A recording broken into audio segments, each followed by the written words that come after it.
오늘 이제 로마서 2권 교재 26번째 성령과 우리의 연약이라는 제목으로 로마서 8장 26절에서 27절까지 있는 내용을 가지고 함께 성경 공부합니다.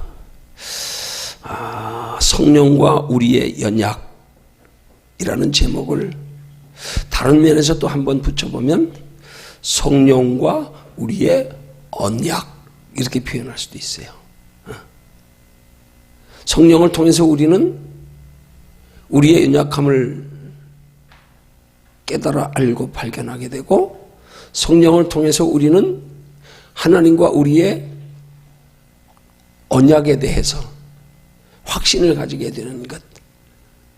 그게 성령이 우리 속에서 하시는 역할입니다. 성령이 우리 안에 계시지 않으면 우리 연약을 몰라요. 우리가 왜 연약한 존재인지를 모른다고요. 그러니까 우리가 예수를 믿게 되는 것은 엄밀한 의미에서 표현하면 우리가 자각하지는 못하지만, 인식하지는 못하지만 우리의 연약함을 무의식 중에 인식하기 때문에 예수를 찾게 되는 거예요. 우리 내가 연약하다는 사실을 의식하지 못하고 있는데, 뭔가 내 속에서 나는 의식하지 못하지만 뭔가 연약하니까 불안한 거예요. 무언가 연약하니까 만족하지 못한 거예요. 그래서 무언가를 찾게 되다 보면 그 연약함에 근거한 만족하지 못한 것, 불안한 것, 이 모든 것들이 하나님을 향하게 하는 것은 성령의 역사라 이 말이에요.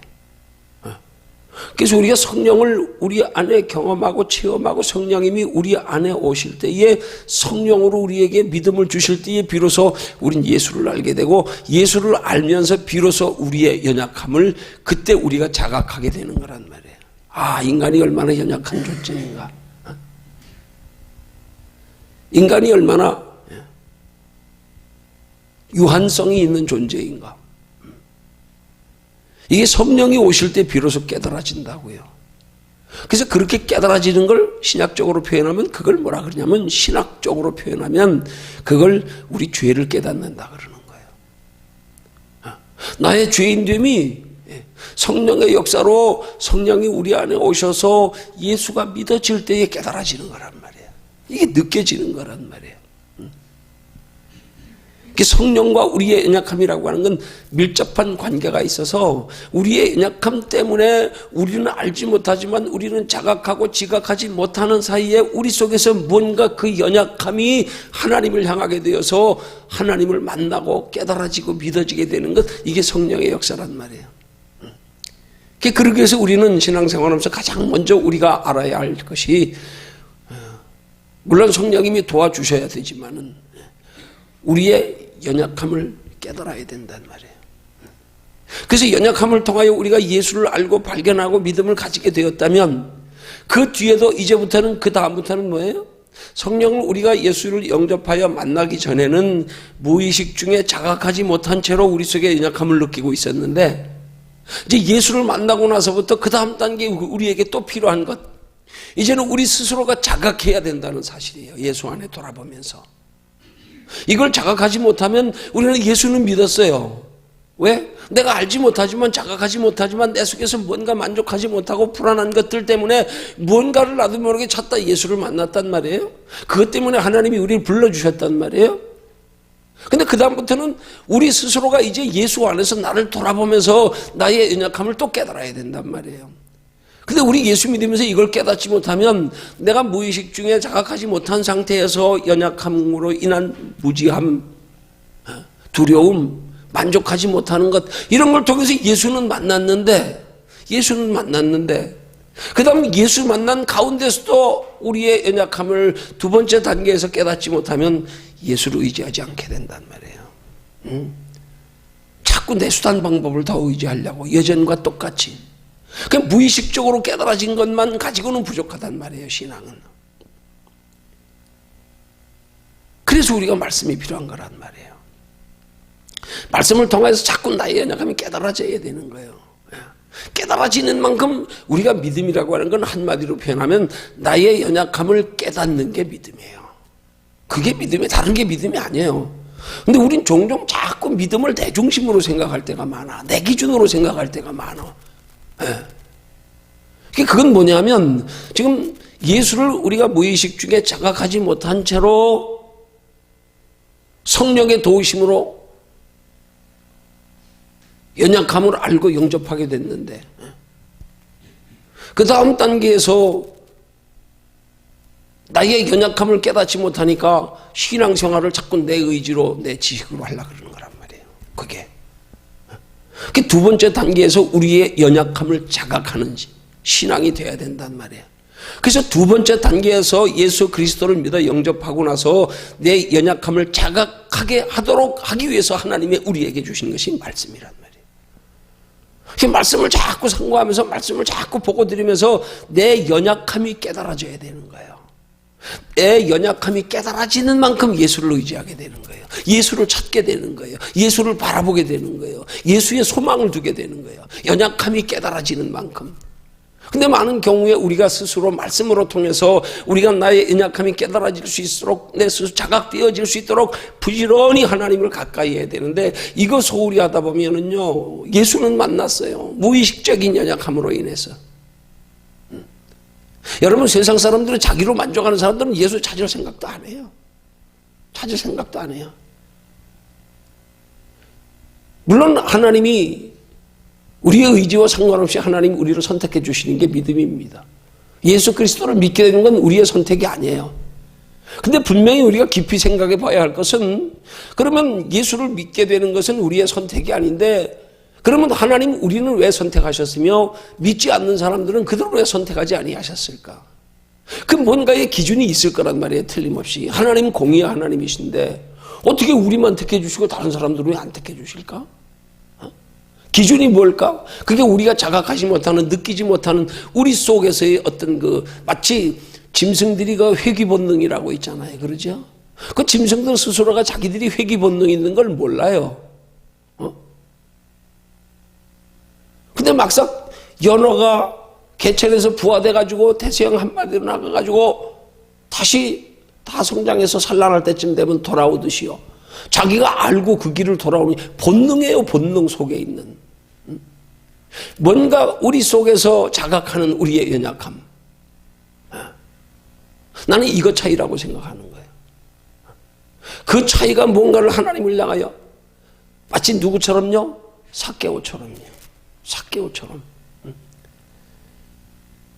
그가 세리장으로 모든 육신의 부요함을 누리고 남보다 높은 지위를 누리면서 남보다 많은 것을 누리고 있지만 왠지 모르는 그 속에 영혼의 공허함.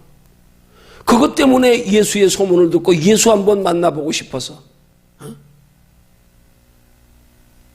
무리들이 예수를 따라가는데 섞이지도 못한 채 뒤에서 뽕나무에 올라가서라도 한번 보고 싶어서, 그 영혼의 갈급함 때문에. 하나님이 우리를 택해 주시는 기준을 우리 스스로는 모르지만 우리 속에 뭔가 하나님을 향한 영혼의 갈급함이 있었기 때문에 하나님이 택해 주신 것이라 저는 그렇게 생각을 합니다. 우리는 자각하지 못하지만.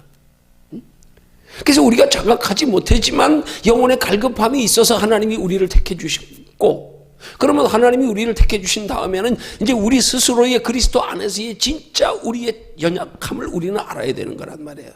예수 그리스도 안에서 우리의 연약함을 알게 되는 게 한마디로 단순히 쉽게 설명하면 그게 뭐예요?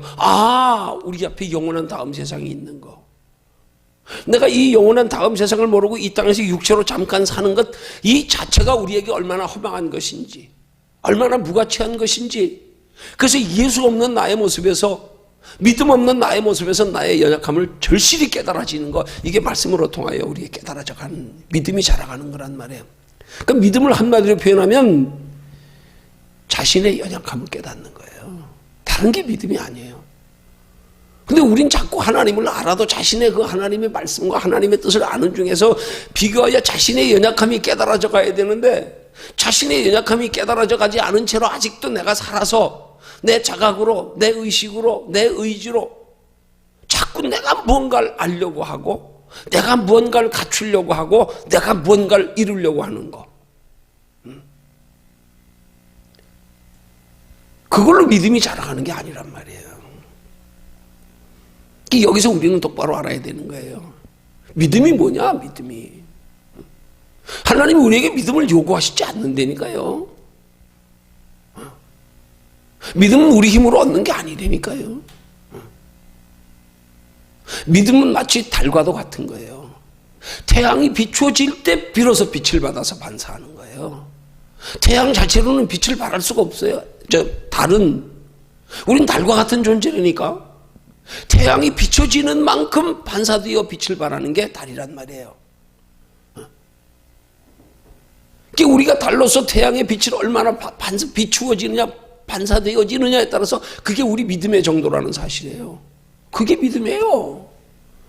우리는 믿음의 정의에서부터 똑바로 가져야 돼요. 그래서 하나님 안에서 부지런히 나를 발견해 가는 것, 그게 믿음인 걸 깨달아서 하나님 안에서 부지런히 나를 발견해 가기를 힘쓰는 게 신앙생활이 돼야 되는 거란 말이에요.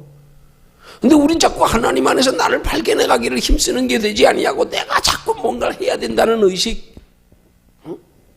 자꾸 나 자신이 살아가지고, 이게 문제가 되는 거란 말이에요. 이게 내가 뭘 갖추고 내가 뭘 하고, 아니 그게 아니라니까. 하나님 안에서 나의 연약함 발견하는 거, 그게 믿음. 사도 바울이 그걸 깨달았기 때문에 자신의 연약함을 자랑한다 그랬잖아요. 나의 연약함을 내가 기뻐하고 자랑한다고. 그게 그 연약함, 그게 자신의 연약함을 깨닫기 때문에 자신의 연약함을 깨달아서 하나님의 빛으로 말미암아 믿음이 자라가며 그 깊은 하나님의 뜻을 알고 영원한 세상을 알게 되고, 그 얼마나 감사한지. 연약한 걸 자랑한다 그러잖아요. 그렇게 연약함을 자랑하기 위해서 어떻게 해야 된다고요? 사도 바울은 어떻게 한다고요? 나는 날마다 죽노라. 여러분, 신앙생활의 가장 무서운 적이 사탄 마귀가 우리의 생각을 사로잡아서 착각하게 만드는 거, 신념으로 신앙생활하게 하는 거. 이게 제일 경계해야 될 거예요. 자기 스스로 결정 다 하고 판단 다 하고, 자기가 기준이야, 모든 생각이. 그래서 자기 생각 따라 행동하고 있어. 이게 문제란 말이에요. 이게 죽어야 돼요. 이게 죽어야 된다고. 이것 때문에 능력이 안 나타나는 거예요. 간단해요. 이유는 다른 데 있지 않아. 내가 죽지 않아서 그래. 죽으면 돼요. 죽으면 하나님이 날 이끌어 가시는 게 쉬워요. 우리가 신앙생활이 힘들다고 생각되는 건, 신앙생활이 하나님의 뜻대로 우리가 알면서도 그렇게 하지 못하는 이유는 내가 안 죽어서 그래. 죽으면 쉽다니까요. 죽으면 그냥 하나님이 끌고 가면 그냥 끌려가, 그냥. 죽은 사람 하나님 마음과 생각을 다스리면 나도 모르게 그렇게 살고 싶어지니까 돼, 그냥. 때로는 두렵기도 하고요, 견딜 수 없고요, 불안하고요. 그래서 하나님이 우리 속에서 내가 죽어진 상태에서 나를 끌어가시는 방법은 여러 가지라니까요. 때로는 두렵게 하여 끌고 가기도 하고요. 때로는 원치 않는 혼란과 고난의 환경을 통하여 끌고 가기도 하고요. 여러분, 내가 살아있으면 혼란, 고난이 있다고 다 하나님 만나는 거 아니에요. 하나님 찾지 않아요. 내 속에 내가 살아있는 사람은 내 속에 내 삶에 힘들고 어려운 일이 있을 때 하나님 보면서 더 멀어진다니까요.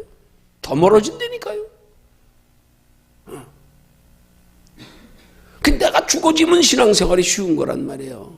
내가 죽어지면 그전에 못하던 그런 내가 신앙생활은 이렇게 해야 되는 줄 알면서 안 되던 것들이요, 그냥 되기 시작해요. 하나둘씩 변화되어 가기 시작한다 그러는 거예요. 그래서 신앙은 성화되어져 간다는 거예요. 거룩한 성품으로 변화되어져 가는 걸 성화라 그러거든요. 우리 신앙 성장을 성화라 그런단 말이에요. 그 성화는 뭐예요? 거룩한 성품으로 변화되어져 가는 거. 여러분, 우리로서는 거룩할 수가 없어요. 내가 죽어질 때 하나님의 거룩한 성품으로 변화시켜져 가는 거지. 그러니까 우리는 신앙생활을 개념부터 똑바로 가져야 된단 말이에요. 성령 안에서 우리의 연약함을 깨닫는 것. 그럴 때 비로소 성령님이 우리 안에서 깨달아질 때에 비로소 하나님은 우리를 진리 가운데 이끌어 가신단 말이에요. 성령님이 우리를 통하여 약속하신 그 약속의 장소까지 성령님이 데리고 간단 말이에요. 그래서 성령과 우리의 연약, 성령과 우리의 언약, 성령과 우리의 언약은 우리를 영원히 설계하고 영원한 하나님의 나라에 영원히 복되게 하는 건데, 그 언약을 이루어가는 것이 성령님과 우리 사이에 언약이 잘 성취되어질 때 이루어지는 거예요. 성령이 나를 끌어가실 수 있는 믿음의 상태가 될 때, 성령이 나를 끌어가실 수 있는 언약을 이루어가도록 성령이 나를 진리 가운데 이끌어가시는 신앙생활이 되도록 항상 하나님 안에서 나 자신을 비추어서 나의 연약함을 발견하기를 힘쓰는 것, 그게 신앙생활이에요. 그게 율법과 복음의 차이예요. 율법은 자꾸 내가 하려고 그러는 거예요. 내가. 율법은 자꾸 내가 해야 된다는 강박의식이에요. 율법은 자꾸 남들과 비교하는 비교의식이에요. 이건 결코 우리 신앙에 유익이 안 돼. 이건 마귀가 주는 우리 영혼을 해롭게 하는 거예요. 마귀의 소음, 이건 마귀의 참소라 그러는 거예요. 이걸 우리 뛰어넘어야 돼요. 그거 뛰어넘으려면 간단해요. 다른 거 없어요. 나 보지 마세요. 나 믿지 마세요. 나 누구하고 비교하지 마세요. 그냥 나예요, 나. 하나님 안에서 나만 발견하고 깨달으려고 애쓰면 돼. 하나님 앞에 가까이 나가다 보면 내가 보여지기 시작해. 조금. 하나님을 아는 만큼 변화되고 보여지고 깨달아지고. 그래서 사도 바울처럼 결국에 가서는 사도 바울의 깊은 고백, 나는 죄인 중에 괴수로소이다. 아니, 그런 정도로 사도 바울이 고백할 정도의 신앙이면 사도 바울은 신앙의 깊은 경지에 들어간 거예요. 그 정도 깨달을 정도면. 깨달아지니까 자기 자신의 자기된 모습을 깨달으니까 나는 죄인 중에 괴시라고 고백하잖아요. 그러니까 우리는 자꾸 하나님을 가까이 가면서 하나님 안에서 나 자신의 연약함을 발견하고 깨달아지는 것들이 많아져 가는 거, 그게 믿음 자라가는 거예요. 우린 거기에만 힘쓰면 돼요. 그러기 위해서 다른 건 보면 안 돼요. 다른 걸로 마귀가 자꾸 너는 그거밖에 안 되냐, 뭐 이런 거 빨리빨리 넘어서야 돼요. 내 자신에. 그래서 실제 나는 죽은 자다. 마귀는 죽은 거 안 건드려요. 지금 죽은 거 안 건드려요. 죽으면 끝나요. 마귀가 건드릴 게 없어. 내가 살아서 마귀한테 자꾸 당하는 거야. 지금 내가 살아서 죽으면 돼요. 죽으면. 우린 죽기를 힘쓰는 거예요. 그래서 사도 바울은 나는 날마다 죽는다 그러는 거예요. 죽으면 끝나요. 그 다음에 성령이 이끌어가요. 내 의지가 상관이 없어. 그 신앙생활은요, 우리의 신앙생활은 한마디로 말하면 우리가 성령에 이끌림 받는 신앙생활이 되어서 내 의지로 하는 신앙생활에서 여기서 벗어나야 돼요. 이걸 넘어서요. 그때부터 안정권에 들어가. 아직도 내 의지가 살았어. 이것 때문에 마귀에게 까불림 당하니까. 이것 때문에 실망하고 낙심하고 부끄럽고 두렵고. 이 전부 다 이 부정적인 생각들 다 내가 살아서 그래요. 내가. 나만 죽으면 돼. 그냥 우리는 죽기를 힘써야 되는 거예요. 사도 바울의 신앙 고백처럼 나는 날마다 죽노라. 내가 죽을 때 비로소 성령님이 하나님께서 우리와의 약속하신 언약을 이루어 가신단 말이에요. 그 이루어 가시는 걸 성령은 진리를 알지니 진리가 너희를 자유케 하리라. 진리의 성령이 너희를 모든 진리 가운데 인도해 가시리라. 이렇게 되는 거예요. 그게 하나님의 언약의 성취란 말이에요. 그게 하나님의 언약의 성취는 내가 죽는 거예요. 내가 죽기를 힘쓰는 거예요. 그러니까 우리 신앙생활하면서 우리가 경계해야 될 중요한 요점, 그게 뭐냐? 나를 쳐서 복종시키려고 그래요. 내 생각 의존하지 마세요. 자꾸 부정하세요. 나는 안 돼. 나는 이래. 내 생각. 이거 싸워서 이겨야 돼요. 이거. 이기는 게 간단해요. 죽으면 된다니까요. 죽으면. 그거 부정하면 된다니까. 그걸 부정 못해가지고 그거하고 씨름하다가 자빠지고 시험 들고 상처받고. 여러분, 어떤 면에서 믿음은요, 하나님이 우리에게 뭘 요구하시는 거 하나도 없어요. 아무것도 없어요. 우린 착각하고 있어. 아니라니까. 하나님의 빛만 비추어지기를 힘쓰면 되는 거예요. 그건 뭐예요? 하나님을 가까이 하기만 힘쓰면 되는 거예요. 하나님을 의지하기만 힘쓰면 되는 거예요. 어린아이 부모 의지하듯이. 그게 신앙의 출발점이란 말이에요.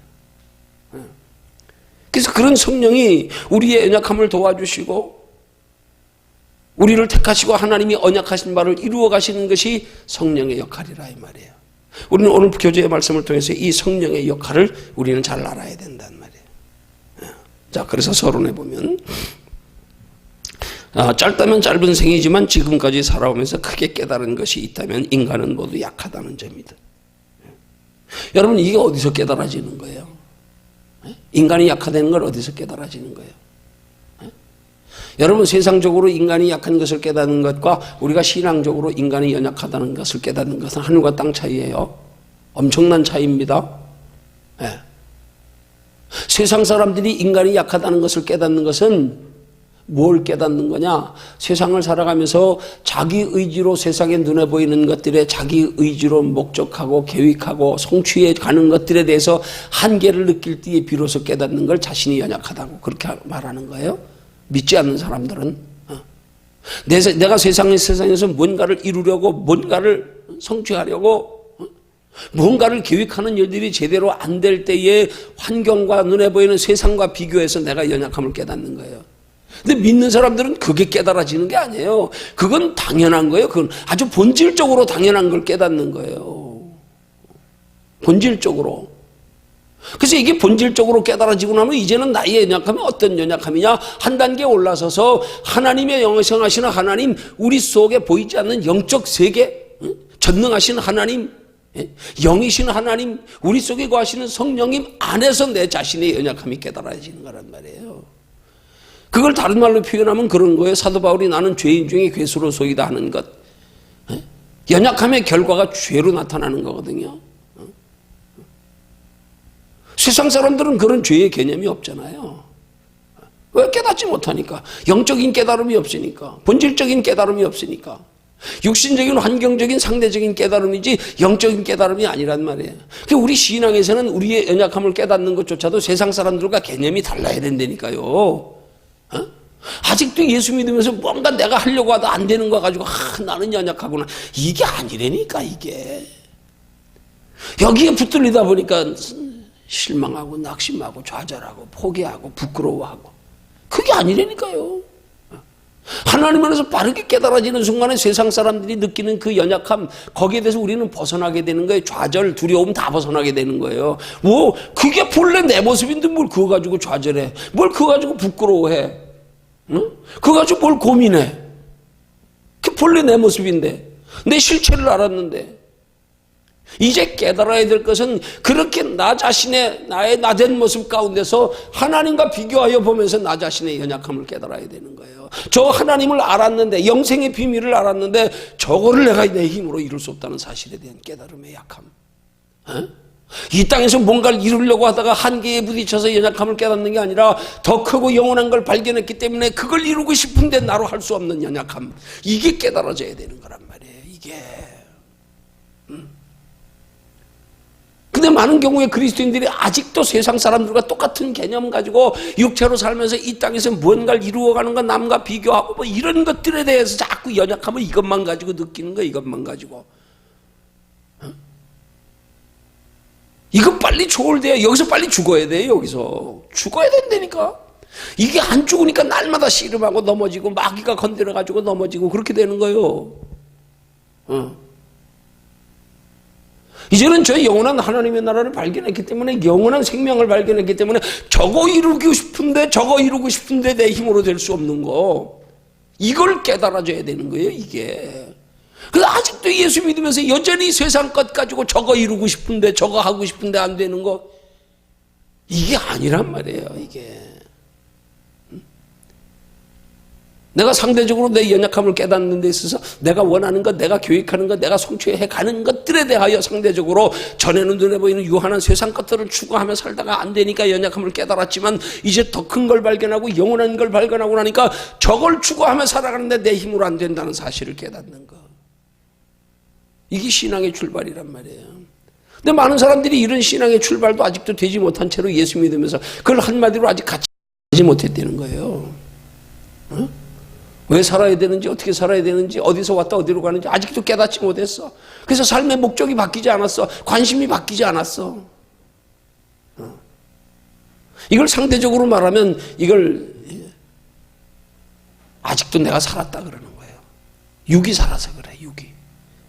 믿으면 육이 죽는 거예요. 육이 죽는 거예요. 왜 자꾸 신앙생활을 우리 육으로 하려고 그래? 되지도 않는데. 육으로 하려고 그러다 펀펀히 자빠지고 있고. 빨리 죽기를 힘써야 돼요. 그래서 빨리. 그래서 하나님 안에 다른 새로운 생명으로 다시 사는 길은, 다시 새로운 다른 소망으로 바꾸어지는 것은 다른 길 없어요. 다른 길 없어요. 하나님 가까이 하기를 힘쓰는 것밖에 없어. 길이라고는 그 길밖에 없어. 그거 소홀히 하고는 길이 없어. 세상은 혹시라도 자기 원하는 것을 이루는 방법이 뭐 수없이 많을 수 있을지 모르지만 신앙은 오직 한 가지밖에 없어. 하나님 가까이 하는 거. 하나님 가까이 하기를 힘쓰는 것. 이것 말고는 길이 없어. 그 신앙의 이런 원리를 알고 나면 여기에 생명 걸어야 되는 거예요. 여기에 생명 걸어야 되는 거예요. 그래서 나의 나됨을 먼저 하나님의 성령 안에서 밝히 깨달아 알아줘야 된단 말이에요. 아, 신앙생활은 내 힘으로 하는 게 아니구나. 내가 죽어야 되는구나. 내가 죽지 않아서 힘든 거구나. 죽으면 쉬운데. 여러분 수술할 때 어떻게 하세요? 그 사람 신경을 먼저 마비시켜버리잖아. 아니면 수술 못해요. 난리 나지 뭐. 오만 쌍욕은 다 할걸. 죽이니 살리니 그냥 막 소리 빽빽 지르고 와, 죽여버리니까 그냥 아픈 줄도 몰라. 그래야 수술이 가능해. 내가 죽으면요 신앙생활 편해요. 힘들지 않아요. 죽지 않아서 힘든 거리니까. 그래서 죽기를 힘써야 되는 거예요. 그래서 죽기를 힘쓰는 게 하나님 가까이 하기를 힘쓰는 거. 그래서 우리 신앙생활은 원리적으로 하나님을 가까이 하기를 힘쓰기만 하면 그러면 끝났어. 그럼 그 다음부터 하나님이 끌어가시고 하나님이 인도하시고 하나님 책임지시고 하나님이 우리 힘으로 인생 사는 것보다 더 복되게 하시고. 어린아이 원리와 똑같은 거예요. 여러분 어린아이가 어른들로서 제일 부러워해야 될 게 뭐냐. 쟤는 세상 물정을 몰라. 그래서 걱정이 없어. 얼마나 그게 부러워. 그지? 어린아이들 보면. 왜? 아무 고민도 없고 걱정. 그래 너희 때가 좋다. 참 걱정이 있어. 뭐가 있어. 그럼 그냥 아쉬운 엄마 찾고 그냥 장래 걱정도 안 하고. 우리 신앙이 그래야 되는 거야. 어린아이 같은 믿음 가져라. 그 대신에 어린아이에게 그렇게 어린아이가 걱정 없을 수 있는 한 가지 조건이 뭐예요? 그게 뭐예요? 나 엄마 없으면 죽는 줄 아는 거. 그거 하나 아니에요? 이게 그렇게 어린아이를 걱정 없이 살게 하는 거예요. 엄마밖에 몰라. 엄마밖에. 똑같은 거예요. 그 복음성가 가사 내용이 내 주님 없이 난 못 살아. 이 신앙만 대보세요. 어린아이 같은 믿음만 대보세요. 그때부터 하나님이 끌어가신다니까. 인도해 가신다니까. 책임지신다니까. 그때부터 하나님이 우리를 책임져 가시는 건 어린아이거라고 부모가 무슨 부모가 어린아이를 뭐든지 자기 원하는 대로 해줍니까? 때로 힘들 때도 있어요. 두려울 때도 있어요. 엄마한테 꾸중 들을 때도 있어요. 그렇지만 중요한 건 그 속에서 엄마의 자식을 향한 사랑만큼은 누구였던 사랑도 끊지 못하는 그 사랑이 있듯 우리 그 가운데서 하나님의 뜻대로 살아가는 삶에 우리가 날마다 하나님의 뜻대로 살지 못할 때도 많아요. 죄질 때도 많아요. 그렇지만 한번 하나님이 그렇게 택하셔서 내 주님밖에 없다는 신앙만 가지고 있다 그러면 그런 중에서도 하나님은 우리를 사랑하시면서 끌어가시고 하나님의 뜻을 이루어 가시는데 하나님 지장 안 바뀌면 하나님이 전능하신 하나님이 끌어가신다고요. 그 외에 사도 바울 같은 사람 하나님이 귀하게 여기시 그 신앙 때문에 사슴이 시냇물 찾듯 내 영은 주를 찾기에 갈급하나이다. 내가 사람에게 위로받기를 거절하고 오직 하나님께만 위로받기를 원하는 성경의 구절들이 사도 바울 다윗이 고백한 신앙의 내용을 보면은요 오직 하나님 나의 힘이 되신 여호와여 주는 나의 반석이시고 요새고 피할 바위고 그 고백하는 내용 구구절절이다.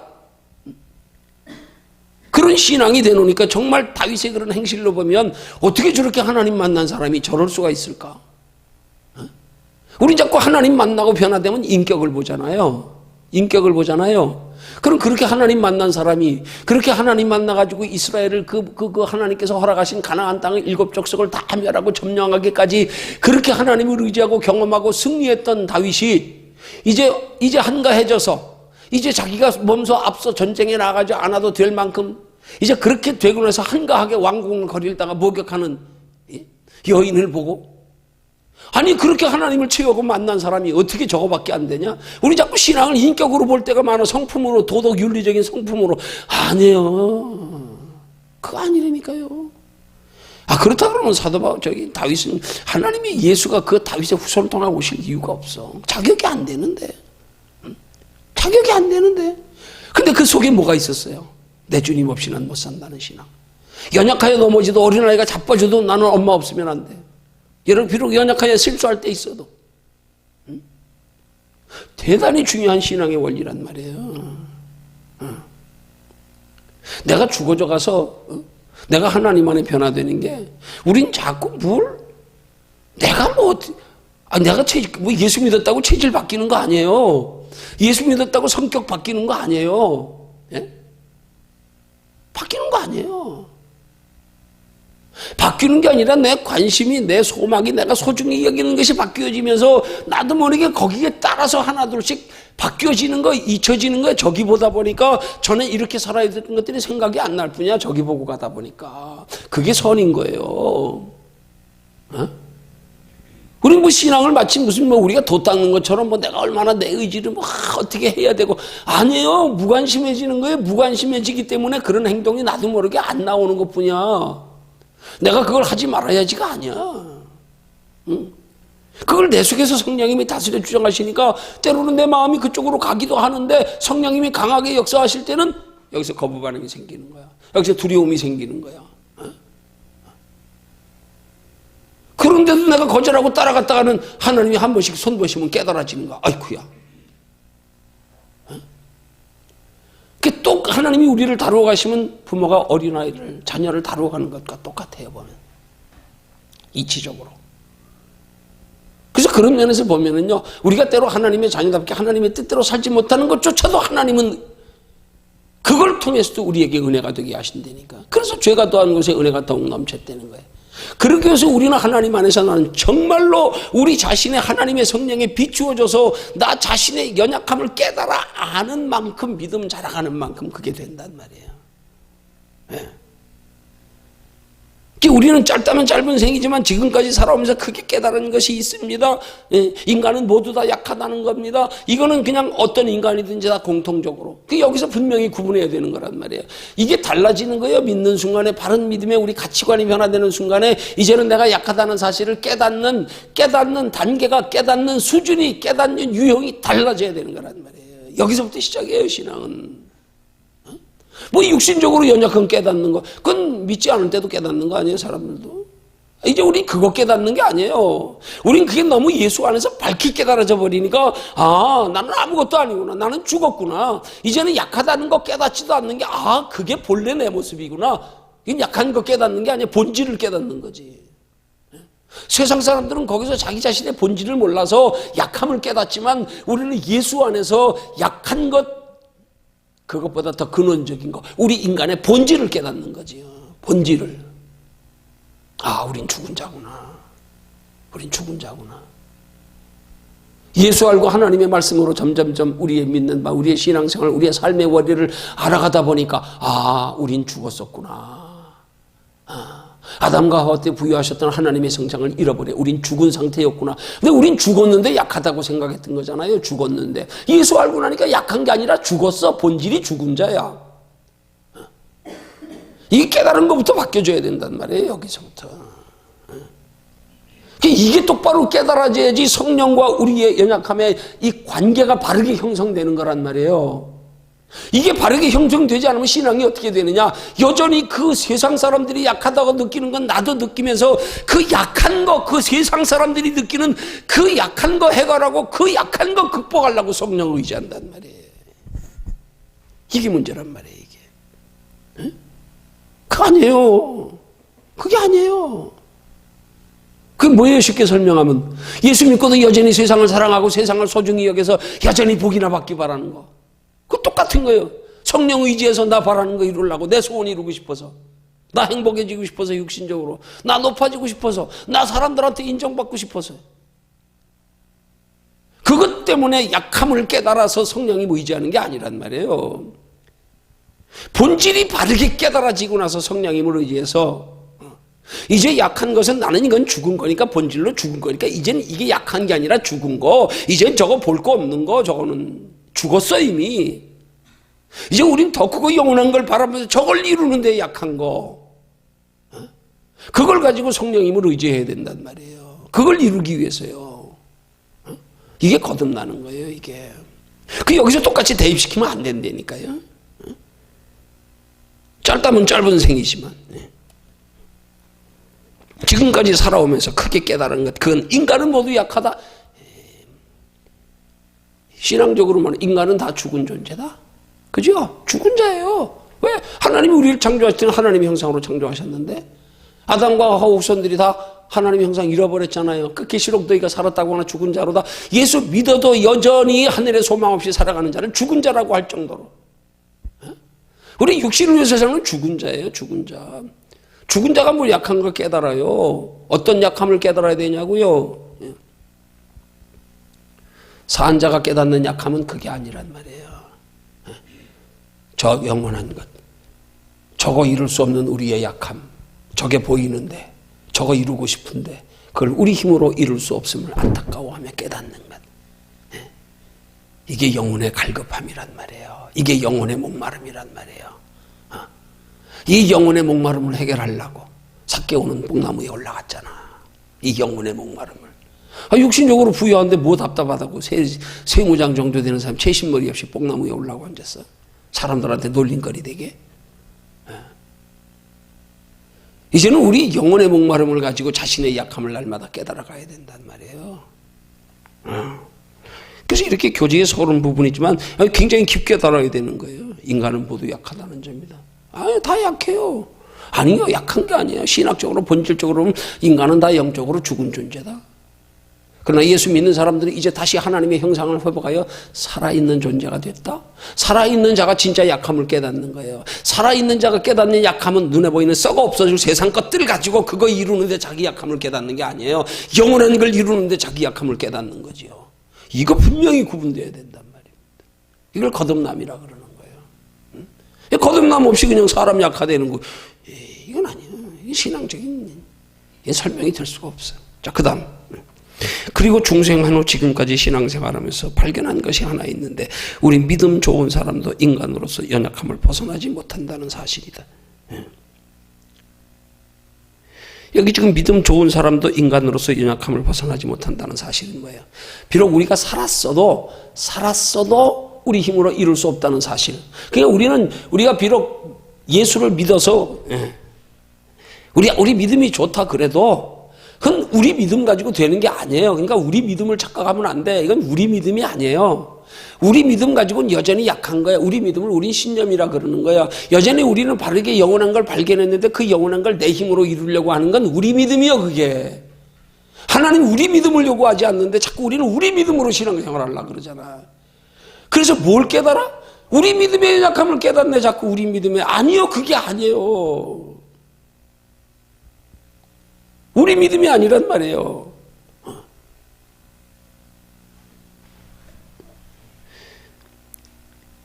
우린 거기서 벗어날 수 없어요. 벗어날 수 없어요. 벗어나지 못하는 게 당연해.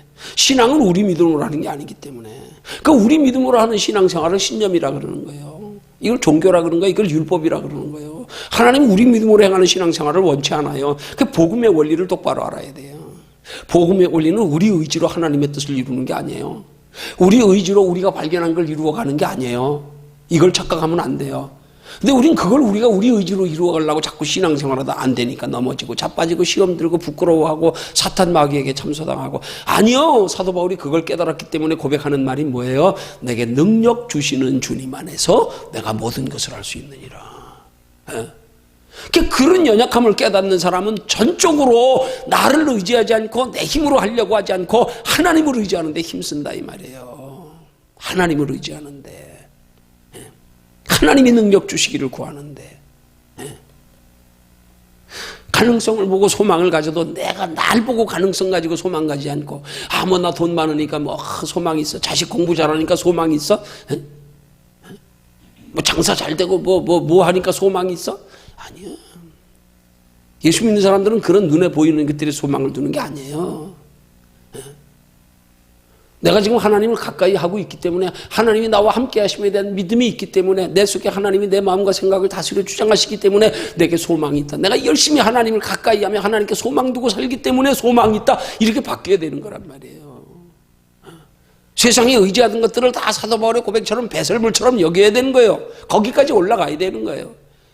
그 남들보다 더 귀한 로마의, 당시에 이스라엘이 로마의 지배국으로, 속국으로 그렇게 이스라엘 사람들이 로마의 그 시민권을 갖는다고 하는 건 대단한 위치거든요. 보통 자부심이 아니에요.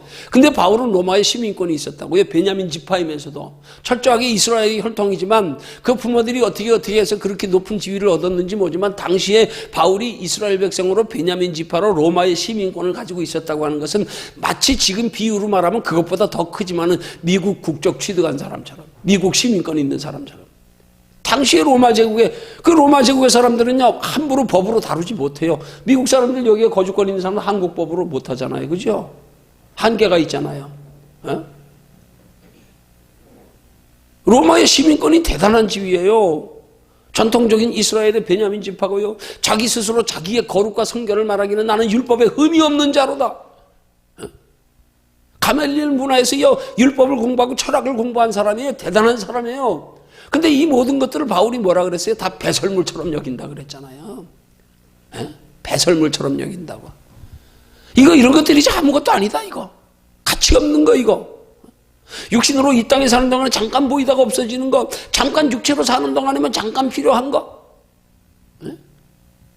우리 그런 신앙에 우리가 가치 인식이 바뀌어지면 우리 소망의 근거도 달라져야 된다니까. 이제는 믿지 않는 사람들처럼 뭐 돈 많으면 소망이 있고 건강하면 소망이 있고 자녀 잘 되면 소망이 있고, 아니요, 그건 헛된 소망이에요. 죽은 거에 대한 소망이에요. 그 소망이 하나님의 나라를 이룹니까?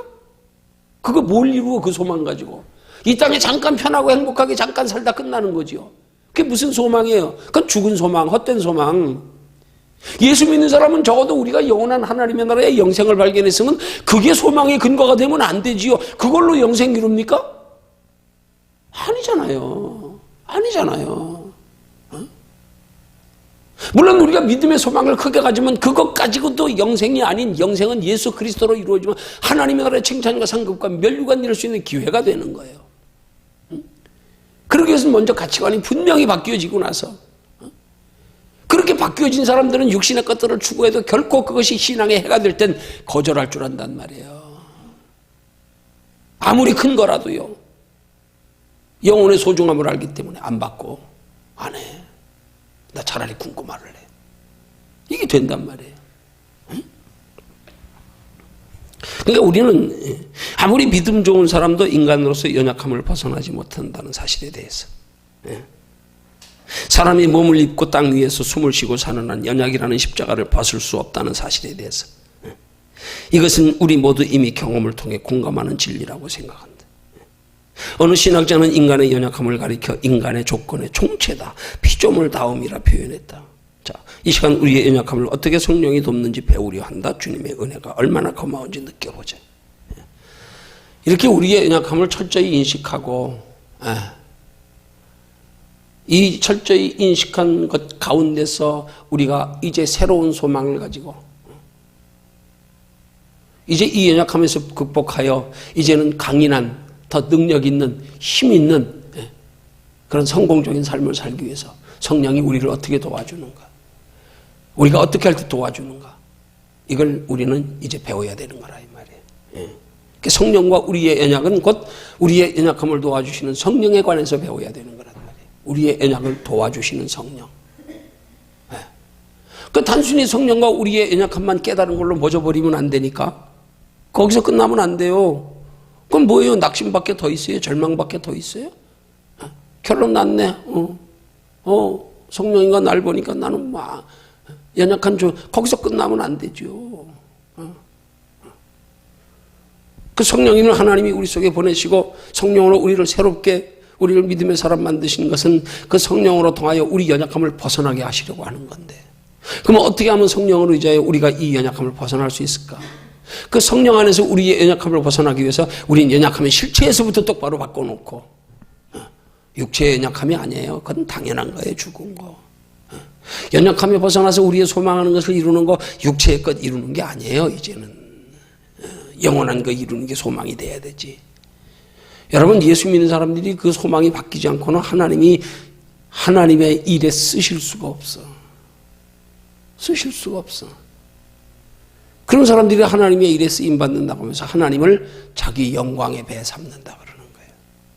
기껏 예수 믿어서 육신적으로나 편하려고. 이건 아니에요. 이건 아니에요. 적어도 하나님 앞에 우리 영혼의 가치를 알고 우리의 삶의 궁극적 목적이 무엇인지를 알고 난 사람은 이제는 모든 것이 영원히 목표가 돼야 되는 거예요. 영원히 목표가. 그러면 따라오게 돼 있어, 때를 따라. 이 관심이 오직 영혼에 있어야 되는 거예요. 그러니까 우리가 그렇게 신앙생활에 관심이 영혼에 있어지면 그때부터 성령님은 우리를 끌어가신다니까. 근데 아직 우리의 초점이 영혼의 관심에 초점이 안 잡혀 있으니까 문제가 되는 거란 말이에요, 이게. 이러니까 아직 방황하는 거예요, 이게. 안 되는 거야, 이게. 이게 초점이 안 잡혀서 영혼에. 오직 관심과 소망은 영혼. 내 인생의 전부, 영원한 가치, 생명의 본질, 저거. 이렇게 되고 날 때부터 하나님은 우리에게 힘도 주시고 지혜도 주시고 담대함도 주시고 때로는 평안할 수 없는 환경에 평안도 주시고요.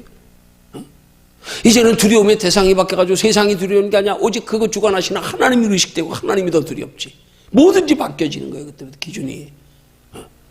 그 기준이 안 바뀐 채로 신앙생활 하려고 하니까 방황하는 신앙생활밖에 안 되지. 기준이 바뀌어보세요. 모든 것에서 답이 나와요. 초점만 정확히 딱 맞춰줘 보세요. 내 삶에 조금만 벗어났다가도 대번 깨달아지고 알아지고요. 갈등 없어요. 그때부터는. 하나님 향한 두려움은 있을지언정 하나님 안에서 자기 자신의 연약함에 대하여 정말로 하나님 보시기에 부끄러워할지언정 그 다음부터는 세상 두렵지 않고 사람 의식하지 않고 사람 앞에 부끄럽지 않고 뭐 사람이 하나님 보기가 더 중요하지 뭘. 당연히 사람 앞에도 부끄럽죠. 그러나 그 부끄러움이 중요한 게 아니야. 나는 하나님이 더 의식되는데 뭘. 그 사도 바울은 뭐라고 말합니까? 남에게 판단받는 거 자기는 전혀 신경 안 쓴다. 대수롭지 않게 여긴다. 심지어는 나도 나를 판단치 않는데 오직 그는 나를 판단하시는 주시라. 너는 늘 주님만 의식하는 거예요. 무슨 일이든지 남이 어떻든지 주님. 그래서 주님이 옳다 그러면 너희들이 날 바보 취급해도 상관없어. 난 상관없어. 개의치 않아. 그걸 우스갯말로 하는 말 아니야. 그런 신앙에 확신이 있으면 주 안에서 애꾸동네 가면 두 눈 가진 사람이 병신이라고.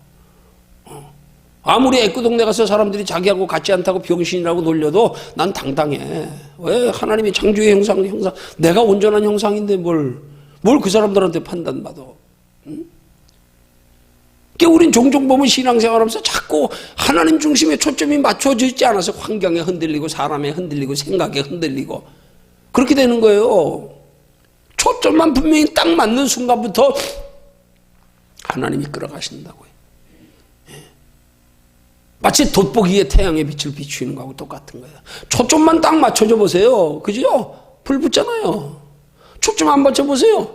그냥 호원하긴 한데 아무 의미 없어. 불 안 붙어. 불 안 붙어. 초점만 딱 맞추면 불이 붙는단 말이에요. 그러니까 우리는 하나님께 초점만 맞추는 신앙 되면 끝나는 거예요. 그때부터는 한 걸음 한 걸음 하나님이 인도해 가신단 말이에요. 그걸 어린아이 같은 믿음 가지라고는 엄마밖에 모르는 어린아이. 하나님밖에 모르는 신앙. 그럼 하나님밖에 모르는 사람의 신앙이 세상 사람들이 볼 때는 저거 또라이고 저거 미친놈이고 뭐 신비주의자니 뭐 있다고 소리할지 몰라요. 아니요. 그러면 하나님이 살아가는 삶 속에서요. 그 참 진리인 것을 참 하나님의 사람됨을 증거해 보이신다니까 때가 되면. 남들이 비난하지 못할 정도로 하나님이 때가 되면 높이신다니까요. 그 내가 기도하면서 자주 외우는 그 성경 구절이 시편 23편이에요. 여호와는 나의 목자시니 내가 부족함이 없으리로다. 그가 나를 푸른 초장에 누이시며 쉴 만한 물가로 인도하시는도다. 내가 사망의 음침한 골짜기로 다닐지라도 해를 두려워하지 않을 것은 주께서 나와 함께 하십니다. 주께서 내 원수의 목전에서 내게 상을 베푸심으로 기름으로 내 잔이 넘치나이다. 나는 이 말씀이요. 주께서 내 원수의 목전에서 내게 상을 베푸심으로. 원수의 목전이라는 말이 뭐예요? 원수들이 보는 앞에서 나를 상 주시는 거, 보는 앞에서 나를 높여주시는 거. 비록 지금 사망의 음침한 골짜기로 다니고 있지만 하나님이 함께 하심을 믿는 믿음 안에 때가 되면 원수들이 보는 목전에서 하나님이 나를 높이신다. 원수들이 보는 목전에서. 저는 비난하고 나를 조롱하고 욕하던 사람들이 어느 날 때가 되어 하나님 딱 높이시니까 자기 입을 스스로 다 닫아버리네. 내가 잘못 봤네. 내가 잘못 봤네. 그럼 그럴 때 내가 기도하면서 그런 원수의 목전에서 상을 베푸심을 상상하며 기도할 때요. 그러면 내가 그렇게 원수의 목전에서 상 받는 것으로 내가 즐거워하면 뭘 즐거워해야 될까? 나를 비난하던 사람들이 입을 닫는 모습 보고 에이 꽃이다. 상대적으로 거기서 희열을 느끼면서 봐 내가 옳잖아 너 잘못됐잖아. 이게 뚜렷이 확인되는 거요? 그게 목적이요? 아니요. 그것으로 인하여 더 이상 저들이 나를 향하여 비난과 핍박과 조롱을 멈추어 죄를 더 이상 범치 않게 하기 위해서, 저들이 더 이상 나 때문에 죄 짓지 않게 하기 위해서 하나님 내 원수의 목전에서 상 베풀어 주세요. 저 사람들이 나한테 더 이상 죄 짓지 않게. 그 목적으로 미워서 아니고요. 저들 더 이상 죄 짓지 않게. 나는 그냥 하나님 앞에 상 받는 것으로 만족하면 돼. 남들한테까지 인정받으려고 그럴 필요 없어. 우리 종종 뭐에 시험 드는 줄 알아요? 하나님 앞에만 인정받으면 그걸로 만족해야 되는데 그 한낱 잠깐이다 없어져 버릴 안개와 같은 인생 사는 사람들한테까지 인정받으려다가 실족한단 말이에요. 교만해지고. 여러분 하나님 앞에 인정받고 나면 사람 앞에 인정받는 거 이거 아무것도 아니지. 이거 그거 뭐 신경 써요. 그거 가치도 없는 거. 아니 그런 사람들 앞에 어떤 면에서는 저런 사람들한테 인정받는다는 자체가 우리는 부끄러워야 되는 거예요. 야 내가 그거밖에 안 되냐? 어린아이들한테 칭찬받는 거 좋아할 정도밖에 안 돼? 네? 나폴레옹이 전쟁에 승리하고 들어와서 온 국민들이 함성으로 맞이할 때 한 말 있잖아요. 내가 생명 걸고 전쟁에 싸워서 이겨서 돌아온 것이 겨우 이 함성 소리 한마디 들으려고 내가 했냐? 응? 내가 기껏 신앙생활에서 남들한테 조금 부러움의 대상이 되고 조금 인정받는 거 이거 즐기려고 이거 만족하려고 에이 유치하다. 야 그게 부끄럽다. 그게 인정받을 데가 없어. 너한테 인정받냐? 하나님 앞에 인정받으면 끝났죠. 그럼 사람의 인정이 뭐 그거 귀 기울이지 않아요. 판단에도 귀 기울이지 않아요. 뭐 대수롭지도 않은데 뭐 그거 뭐 저들이 뭐 자본밖에 안 되는 거예요. 자본밖에. 근데 자꾸 우린 신앙생활하면서 사람의 초점을 맞추고 자꾸 이러다가 에이 상처 다 받고 시험 들고 낙심하고 이게 아니란 말이에요. 초점만 하나님께 딱 두면 끝났어요. 우리 인생은. 그때부터 담대하고요. 그때부터 하나님 책임지고요. 그때부터는 세상에 부러운 게 하나도 없어. 알았어 이제 뭐가 소중한 건지. 오직 소원은 하나님 나라의 영원히 상 받는 거. 그 영원히 상 받는 거에 대한 그 소원 때문에 이 땅에 살아가는 동안에 남이 알지 못하는 평안을 여기서 맛보는 거. 이거 맛보고 나니까 우습지도 않은 거예요. 이거 별거 아니에요. 이거 아무것도 아닌 거예요. 배고픈데도 하나님이 여기 평안을 줘. 가난한데도. 이야 아무것도 아닌 거예요. 우리 초점이 안 맞춰줘서 날마다 육신의 깔 가지고 울고 오고 시기하고 질투하고 시험 들고 상처받고 교만하고 착각하고 사탄 마귀에게 참소당하고. 초점만 맞추면 끝나요. 초점만 맞추면. 그 초점을 맞추게 하는 이가 우리 안에 거하시는 성령이란 말이에요. 그 성령님의 초점만 맞추면 이제 성령과 우리 사이에 언약이 이루어진단 말이에요. 그 성령님이 우리의 연약함을 다 커버해 주신단 말이에요. 그 성령인 우리의 연약함을 도우시려고 우리 속에 계시는 거예요. 우리가 연약할 때 눈에 보이는 세상 것에 미련되고 바라보고 소망하고 그 모든 것들 이게 다 연약함에서 오는 결과들일 뿐이에요. 그거 이루어졌다고 연약하지 않은 거 아니에요. 그거 다 이루어졌어도 연약한 거예요. 왜? 그거 다 이루어졌어도 지옥 가는데 뭐 조금 살다가 너는 아침 안개니라. 인생 자체가 연약한 거예요. 하나님의 성령이 우리 안에 하나님의 형상을 회복하시고 우리와 함께 하시지 않으면 아무리 뭐 대통령이 되고 왕이 되고 뭐가 돼도 다 연약한 거예요. 그냥 잠깐 있다 가는 거 끝나는 거 아니에요. 그냥 소멸돼 없어지는 거 아니에요. 우린 여기서 영혼을 깨달은 사람들 아니에요. 영혼을 추구하며 사는 사람들 아니에요. 영혼 추구하며 살면 모든 게 따라온다는 게 성경의 복음의 원리 아니에요. 축복의 원리 아니에요. 저기만 것만 구해라. 먹든지 마시든지 무엇을 하든지 하나님의 영광을 위해 너희는 먼저 그의 나라와 그의 의를 구하라. 그러면 하나님이 다 책임져 준다는데 공중 나는 새 봐라, 들의 백합화 봐라, 하루 있다 아궁에 던져지는 들풀 봐라. 저것들도 하나님이 때를 따라 입히시고 먹이는데 하나님의 형상으로 지음받은 너희야, 하물며 너희야 말할 게 뭐 있냐. 이것만 되면 초점만 맞춰주면 끝나는 거란 말입니다. 아직도 많은 게 왜 이 초점이 안 맞춰져 있어. 초점이 환경이 흔들리고 사람이 흔들리고 툭하면 이러다 흔들렸다 왔다 갔다가 이 초점만 맞춰주면 끝났단 말이에요.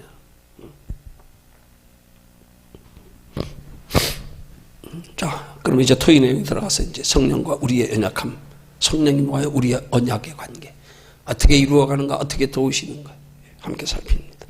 자, 첫 번째로요. 우리는 하나님의 특별한 총애를 받은 몸이지만 인간적으로 얼마나 연약한 존재인지 모른다. 자, 우리가 인간적으로 하나님의 특별한 총애를 받고 하나님의 선택된 자녀로서의 연약함을 성경은 뭐라고 말씀하는가 한번 봅니다.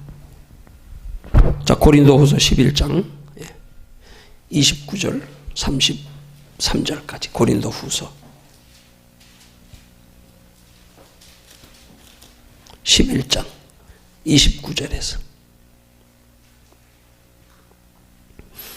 33절 자 함께 읽습니다. 시작.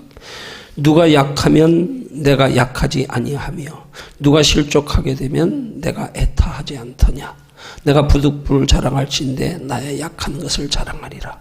주 예수의 아버지 영원히 찬송할 하나님이 나의 거짓말 아니하는 줄을 아시느니라. 다메섹에서 아레다 왕의 방백이 나를 잡으려고 다메섹 성을 지킬새 내가 광주리를 타고 들창문으로 성벽으로 내려가 그 손에서 벗어났노라. 자, 여기 지금 뭘 얘기하는 거예요? 사도 바울의 약함을 얘기하는 거 아니에요? 그렇잖아요? 인간적으로 얼마나 연약한 존재인지를 사도 바울이 자신의 경험을 통해서 얘기하는 거예요. 그래서 사도 바울이 약했던 모습이 어땠다고요? 나도 너희들하고 똑같이 약하다. 똑같이. 근데 나는 중요한 것은 그들과 다른 것은 나는 그 약함을 자랑한다는 거. 자랑한다는 거. 왜요? 이 약함이 자기에게 얼마나 복됨인지를 알아서. 이 약함은 그 자기 자신이 하나님 앞에 내려놓고 죽어지는 거거든요. 그걸 자랑한다는 거예요. 약해지는 걸 부끄러워하지 하는 게 아니라 도리어 자랑한다는 말이에요. 그 말을 지금 얘기하는 거예요. 우리는 인간적으로 얼마나 연약한 존재인지 모른다. 그러니까 연약함만을 얘기하는 것은 지금 사도 바울이 그렇게 자기도 다른 사람들과 같다는 얘기고, 그래서 여기 32절과 32절 내용은 뭐예요? 다메섹에서 아레다 왕의 방백들이 나를 잡으려고 다메섹 성을 지키서 내가 광주리 타고 돌창문으로 성벽으로 내려가 그 손에서 벗어났노라. 약해가지고 나는 잡혀치기 질투하는 사람들에게 잡혀 죽을 수밖에 없는 상황에서 사람들이 하나님께서 사람들의 도움의 손길로 죽을 자리에서 광주리를 타고 살려주셨다. 나 하나님이 그때 붙들어주지 않았으면 나 죽었어. 나 죽었어. 그 얘기하는 거예요. 자기의 경험을 얘기하는 거예요. 내가 이렇게 약한 존재였어. 그렇기 때문에 사람들이 나를 광주리를 태워가지고 몰래 숨겨 피하게 해줬기 때문에 살았어. 내가 하나님 믿는다고 내가 사도라고 내가 능력이 있고 힘이 있고 그거 아니야. 그거 아니야. 나도 그럴 때 하나님이 사람을 통해서 도와주지 않으면 난 죽을 수밖에 없는 사람이야. 아니 사도가 돼가지고 하나님의 능력에 죽은 자도 살려주셨던 사도 바울이 뭘 그렇게 비참하게 그렇게 부끄럽게 그렇게 광주리 타고 도망갈 처지에까지 놓여야 되냐고요. 그걸 부끄럽게 엮을 게 하나도 없다니까요. 사도 바울도 그렇다니까요. 사도 바울도 누가 도와주지 않으면 죽을 수밖에 없는 거예요. 여러분 우리가 예수 믿는다고 뭐 날마다 잘 되고 날마다 뭐 하나님이 지켜보고 하시는 줄 알아요? 우린 담대하게 믿음만 가지고 아멘하면 다 되는 줄 알아요? 아니요. 아니 사도 바울이 그렇게 능력받아 복음 전하는데 왜 이렇게 비참한 상황까지 하게 하나님이 처해 두냐고요. 왜 사도가 비참하게 부끄럽게 그래 광주리 타고 도망가야 되냐고요. 그것도 사람들 손에 겨우 생명 살리게끔. 얼마나 비참한 모습입니까? 이게 우리 모습이에요, 이 세상에서요. 이게 예수 믿는 사람의 모습이에요. 그래서 예수님 뭐라 그래요? 너희가 세상에서 환난을 당하나 담대하라. 내가 세상을 이기었노라. 우리 환난 당해요. 이상하게 당할 게 여길 거 하나도 없어요. 우리 믿음의 신앙생활에서 어려움 당하는 거예요. 이상하게 여길 거 하나도 없어요. 하나님이 도와주시자는 똑같아요. 하나님이 도와주셔도 하나님 도와주시면 항상 우리 영혼에 유익되게 해서 영혼을 지키고 도와주는데 초점이 맞춰져 있는 거지, 우리가 생각하는 것처럼 뭐 예수 믿고 열심히 하면 뭐가 잘 돼야 되고 뭐 인정받아야 돼, 그거 아니에요. 착각하면 안 돼요. 너희가 하나님 나라에 들어가려면 많은 환난을 겪어야 할 것이니라. 우리도 환난 받아야 돼요. 그 중에서 믿음 지키는 거예요. 그 중에서 하나님께 피하는 거예요. 그 환난을 그대로 인정하고 들어와야 돼요. 그것도 하나님이 나를 사랑하시고 하나님이 이것조차도 다 합력하여 선을 이루시고 여기서까지도 내 영혼 유익되게 하신 하나님, 살든지 죽든지 이렇게 돼야 되는데, 우리는 자꾸 살든지 할 때는 할렐루야 했다가 죽든지 하면 원망하고 불평하고 낙심하고. 아니요, 신앙은 그렇기 때문에 우리 신앙생활이 환경 따라 흔들리는 거예요. 살든지 죽든지 신앙이 돼보세요. 환경 따라 신앙 안 흔들려요. 우리의 신앙이 환경 따라 흔들리고 감정 따라 흔들린다는 건 지금 중심이 안 잡혔다는 거예요. 살든지 죽든지가 안 돼 있기 때문에 그래요. 이것만 돼보세요. 이게 전적이 하나님의 손에 달렸다. 하나님이 뭐든지 합력하여 선을 이루신다. 정말로 내가 하나님 중심의 영혼을 소중히 여기는 신앙이 되면 머리카락 하나까지 하나님 세신다. 졸지도 아니하시고 주무시도 아니하시고 날 지키신다. 이건 믿으면요, 환경에 연연 안 해요. 감정에 연연 안 해요. 신앙이요, 연연 안 한다니까. 아니, 그래서 하나님이 나 지켜주지 않고 죽는다 그래도 보세요. 아, 우리 죽으려고 사는 사람 아니에요? 거기 가려고 사는 사람 아니에요? 뭐 그게 이상합니까? 어? 하나님이 이번에 10자녀 데려가신 게 저주예요? 불행이에요? 어? 이거 정립 똑바로 안 돼 있으면 우리 신앙 돌아봐야 돼. 아니, 욥이 그렇게 사단 앞에 믿음을 자랑할 만큼 칭찬했던 욥인데 왜 자녀들이 무슨 죄가 있다고 다 거둬가셨어요? 어? 왜 거둬가셨어요? 이게 저주입니까? 아니에요. 욥 때문에 자녀들 복 받은 거예요. 이 세상 어차피 타향살인데, 죄 많은 이 세상 내 집 아닌데, 욥의 신앙 때문에 자녀들 이 세상에서 헛된 고생하지 않게 그냥 하나님이 바로 직접 데려가셨으니 얼마나 복이에요. 그래요, 안 그래요? 이 신앙이 되면요, 뭐 좀 신앙생활도 조금 어렵다고, 뭐 어떻다고 내 조건에 안 맞다. 아니에요. 이 아무것도 아니에요, 이거. 저기 바라보고 초점 맞춘 사람은 살든지 죽든지 내 몸에서 그리스도의 향기가 나기를 원하는 거예요. 거기서도 알지 못하는 기쁨이 있고 평안이 있고 담대함이 있고, 그것도 다 하나님의 섭리와 뜻이 있어 뒤돌아보면 나중에 깨달아지고 알게 되는 거야. 아, 그랬구나. 세인이 어릴 때부터 아파트 살고 싶은, 친구들 아파트 사는 게 부러워가지고, 아빠, 우리는 언제 아파트 가서 살아? 나도 아파트 살고 싶은데?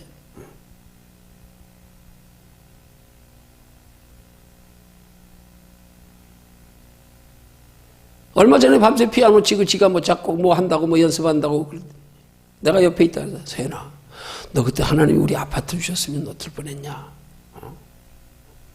너 지금 피아노 상상도 못한다, 이 시간에. 어딜 새벽 2시에 피아노를 치냐? 어디 12시에 피아노를 치냐? 어떻게 초저녁에 피아노 치냐? 난리 난다. 감사하지. 돌아보니까.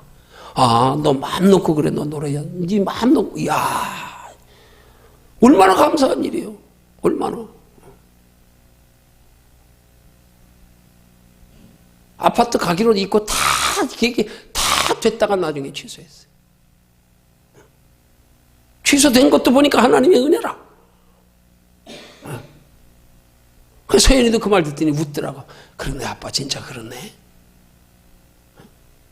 돌아보면요, 우리 초점이 저기만 맞춰지면요, 그 초점 맞춰진 것 때문에 여기에 좌고우면하지 않는다니까. 이거 여기 울고 웃고 하지 않는다니까. 만족해도 이거에 만족하지 않고 하나님 안에 만족하려고 그러고, 하나님 나 이것 가지고 만족할 수 없어요. 아브라함처럼 종이 318명이나 되는 복을 줘도 여기 힘들고 어려도 하나님 낙심 안 해. 왜?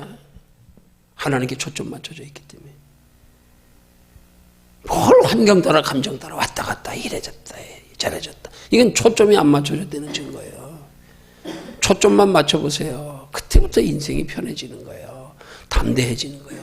그때부터 하나님 책임지는 거예요. 그때부터. 나 몰라요. 하나님 이제 주만 바라보고 갑니다. 그러면 어린아이 천반지축 뛰는 부모가 돌보는 거하고 똑같아. 아이들이 조심조심하면 부모가 냅둬요. 쟤는 알아서 잘, 지가 위험한데 피해갈 줄 아니까. 근데 쟤는 내비두면 언제 어디 가서 부딪히고 자빠질지 몰라. 부모가 쫓아다닌다니까 막 막. 어린아이처럼 그렇게 맡겨버리면 끝나요. 책임져 주시게 돼 있어요. 내가 못 맡기니까 고생하는 것뿐이야. 내가 못 맡기고 알아서 하니까 그래 네가 알아서 하네. 하나님이 돌봐줄 필요가 없네. 알아서 하는데 돌봐주면 귀찮다 그러잖아. 이거 해라 저거 해라. 냅둬요. 내가 알아서 하게. 하나님 돌봐줄 수 없어.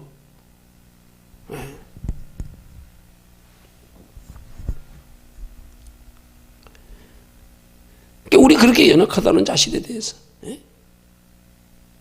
그래서 30절에 뭐라 그래? 내가 부득불 자랑할진대. 나의 약한 것을 자랑한다. 약한 것. 그럼 왜 약한 걸 자랑하냐고요? 사도 바울이 고린도후서 지금 11장 30절에서 약한 거 자랑한다 그랬지요? 11절에 내가 부득불 자랑할 나의 약한 걸. 왜 약한 거 자랑한다? 그 약한 거 자랑하는 이유를 고린도후서 12장 9절이야 11절에서 설명하고 있어요. 자, 그럼 고린도후서 12장 9절 10절 찾아봅니다. 12장 9절 10절. 자, 함께 읽습니다. 시작. 내게 이르시기를 내 은혜가 내게 족하도다. 이는 내 능력이 약한 데서 온전하여짐이라 하신지라. 이러므로 도리어 크게 기뻐함으로 나의 여러 약한 것들에 대하여 자랑하리니 이는 그리스도의 능력으로 내게 머물게 하려 함이라. 두 가지 이유요. 아니 세 가지 이유. 첫째 뭐예요? 내 능력이 약한 데서 온전하여지기 때문에. 약한 데서. 내가 약함을 인정하고 내 약함 가운데 주를 의지할 때 거기서 능력이, 바울이 능력이 거기서 생긴 거라 이 말이에요. 죽은 자도 살리는 능력. 아침하면 손수건만 둘러도 병이 낫는 능력. 바울이 약하기 때문에 스스로 하나님 안에 자기 자신이 내려놔져 약해졌기 때문에 나는 날마다 죽노라. 나 자신의 약함을 주님 앞에 그대로 고백하고 인정했기 때문에 나는 아무것도 할 수 없습니다. 그것 때문에 자기 능력이 나타난다는 거, 그것 때문에 약한 걸 자랑한다는 거예요. 그것 때문에. 내가 죽는 걸 자랑거리로 여겨야 된단 말이에요. 나 내려놓는 거, 내 생각 버리는 거, 내 상식으로 하지 않고 하나님께 맡기는 거. 남이 보면 바보 같지요. 네가 할 수 있는데 뭘 그런 것까지 맡기냐. 그게 진짜 겸손의 극치예요. 내가 할 수 있음에도 불구하고. 왜? 나보다 하나님이 더 잘하심을 알기 때문에. 내가 할 수 있어서 하는 것으로 하나 이룬다면 내가 할 수 있는 걸 내려놓고 하나님께 맡기면요. 하나님은 5열을 이루시니까. 그래서 약한 걸 자랑한다는 말은 다른 말로는 표현하면 약한 걸 기뻐한다는 거고 약해지려고 힘쓴다는 것과 같은 거란 말이에요. 약해지는 사람은 모든 일에도 하나님 의지하니까.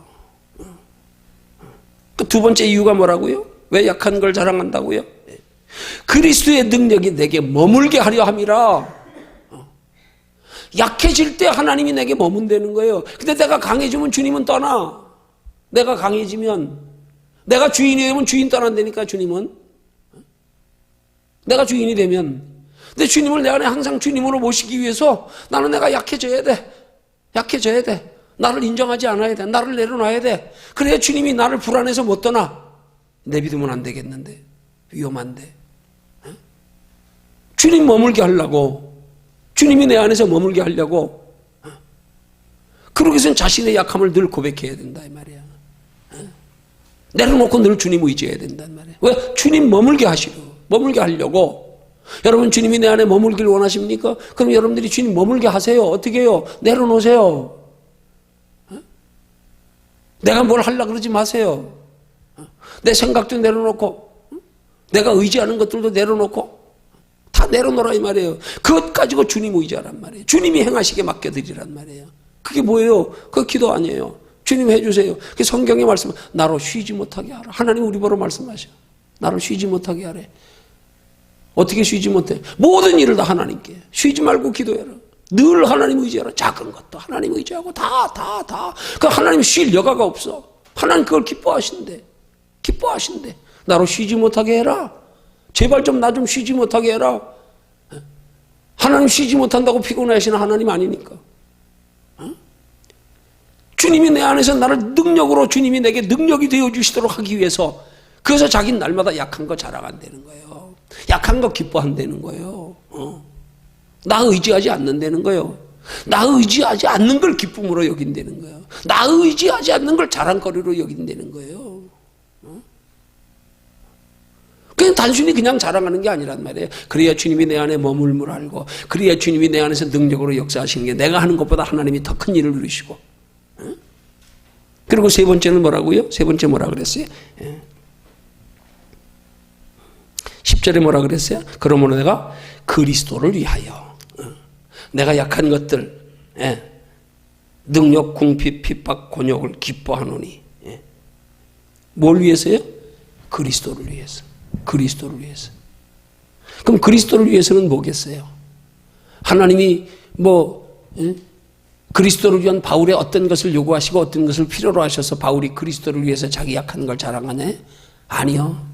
그리스도를 위해서라는 말은 곧 사도 바울의 약한 것을 통하여 예수 그리스도의 십자가에 돌아가신 목적을 이루어드리기 위해서, 나로 통하여 더 많은 사람이 구원받게 하기 위해서, 그게 그리스도를 위해서인 거란 말이에요. 나 하나의 구원이 아니고 나 하나의 축복이 아니고 나로 인하여 다른 사람들까지 다 구원받고 복을 받고 하나님 나라까지 상 받기를 원하시는 예수님의 목적을 이루어드리기 위해서, 그게 그리스도를 위해서, 그게 하나님의 영광을 위해서란 말이에요.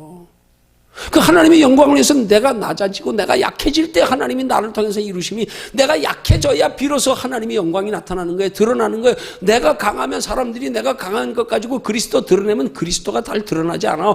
저 사람 본래 똑똑한 사람인데 저 사람 공부 많이 했으니까 당연하지.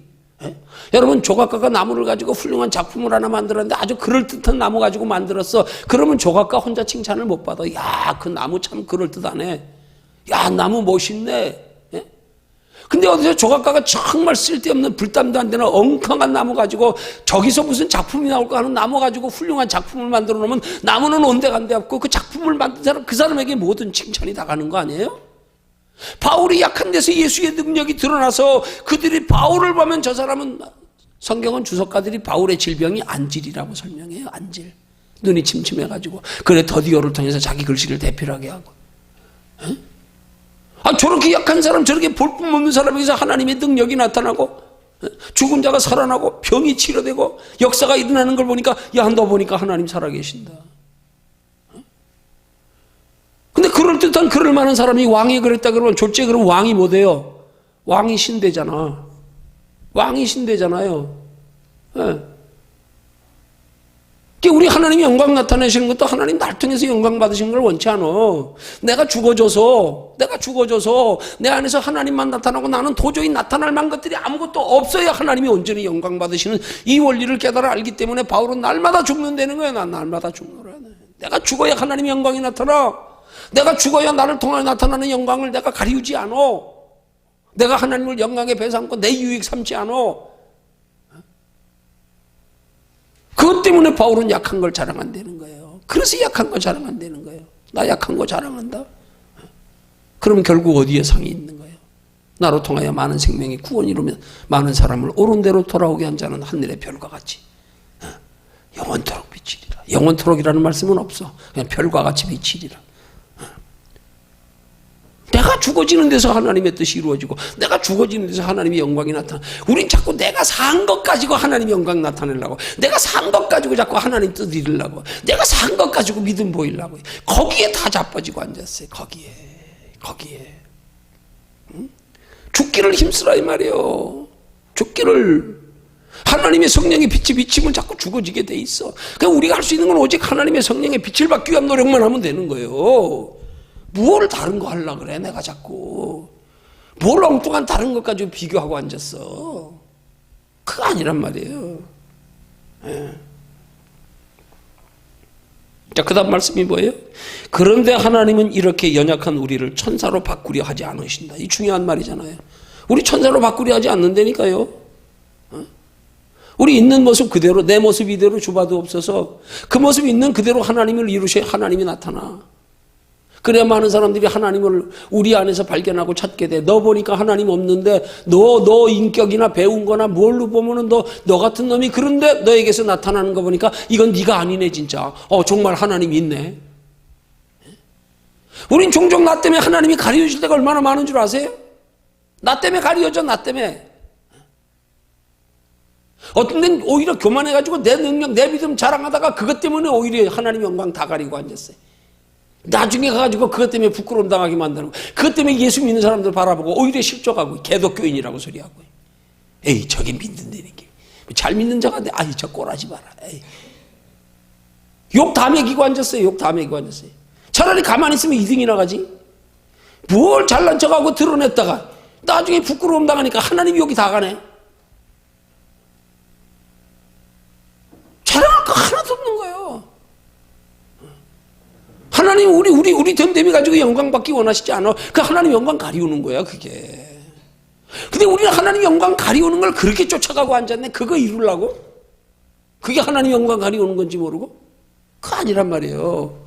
이게 착각하면 안 돼요. 원리를 똑바로 알아야 돼. 그래서 우리는 달과 같은 존재라니까. 빛 안 비치면, 태양 안 비치면 깜깜해. 아무것도 아니에요. 뭘 내가 빛을 발하려고 그러다가 오히려 그것 때문에 하나님 영광 가리고 욕먹고 남 실족하게 하고. 아니란 말이에요, 그게. 태양의 빛을 받기 위해서만 노력해. 빛 받으면 태양에 비춰진 사람 자랑할 것도 없어. 지금 태양에 빛 받아서 비춰지는 거지 뭐 나야 그게 어디? 뭘 자랑해요, 그게. 자랑할 것도 없지. 예. 그게 하나님은 우리를 천사로 바꾸셔서 영광 받으시려고 안 해요. 우리 본질을 바꿔가지고 하나님 영광 받으시려고 안 해요. 내 모습 그대로 가지고. 그래서 모세가 들고 있던 지팡이에 하나님이 거기다 능력을 부여하시니까 메마른 지팡이가 싹이 나고 꽃이 피고 열매가 맺었잖아요. 그죠? 하나님의 능력의 손에 붙들려서 마른 지팡이 만도 못한 존재가 하나님의 능력이 붙들려 마른 지팡이에서도 싹이 나고 꽃이 피어 열매가 달리게 하는 하나님. 마른 지팡이이기 때문에 하나님의 영광이 드러나는 거예요.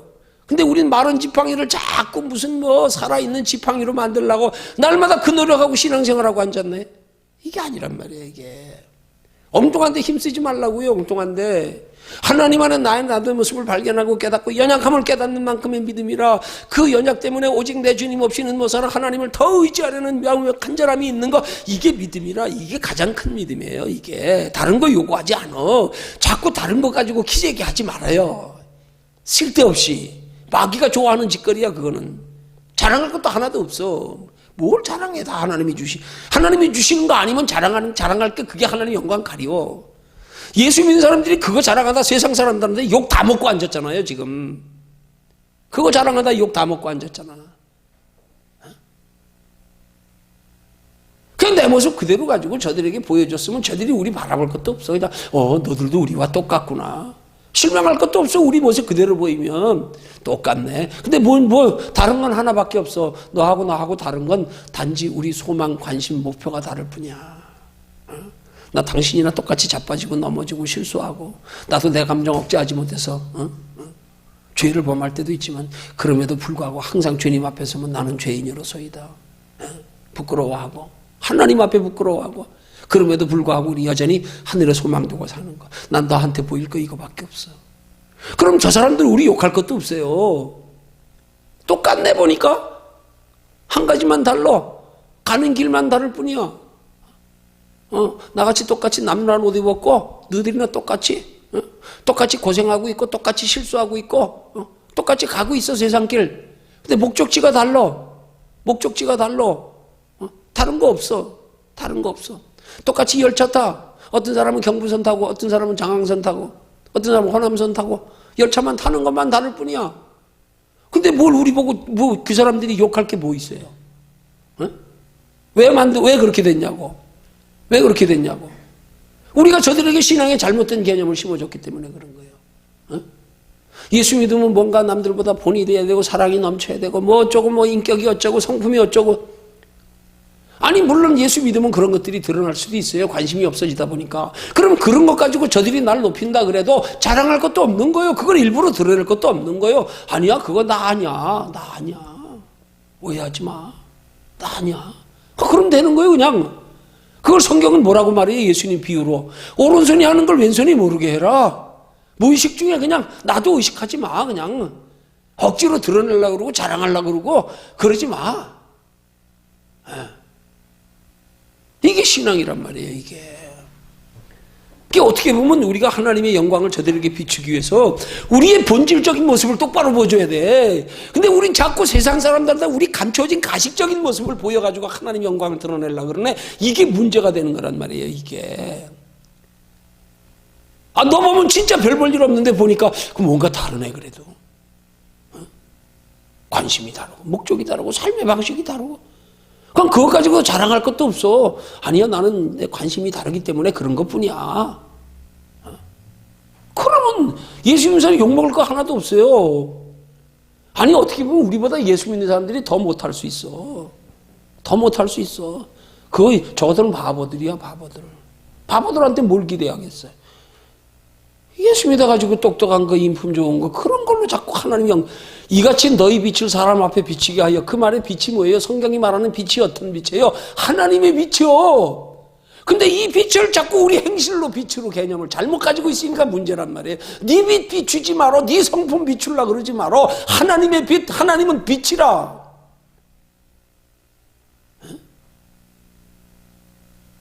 하나님의 빛이란 말이에요. 하나님을 비추란 말이에요. 하나님의 빛을. 내 빛을 비추려고 그러다가 이거 다 먹고 앉았어요. 내 빛을 비추려고. 그 개념이 잘못돼가지고 예수 믿는 사람들은 빛, 그러니까 저게 빛이라고 생각했는데 보니까 아이고 대단하게 높은 걸 바랐는데 기대했는데, 그래서 뭐 잘못하면 중들보다 신부들보다 목사들이, 교인들이 더 욕먹는 이유가 그들의 기대치가 그만큼 크다는 얘기 아니에요. 왜 그랬어요? 우리가 기대치를 잘못 설정해 놔서 그래. 저들에게 그런 기대 가지게 하면 안 돼. 예수 믿는 사람들에게 똑같구나, 우리보다 못하구나. 근데 단지 저들은 하나님의 나라를 바라보고 그걸로 보여줘야 되지. 그럼 욕할 것도 없다니까. 바보로 여기지 차라리. 에이, 저 등신들. 근데 등신들이 뭐 그래도 할 땐 안 해. 욕 안 해요. 등신들이 잘못, 에이, 등신이 그렇지 뭐. 그거 뭐 그렇게 손가락질하고 뭐 비난하고 흥분하고 개독교인이라고 그러고. 우리가 잘못했어요. 우리가 신앙의 개념을 똑바로 심어주지 못해서.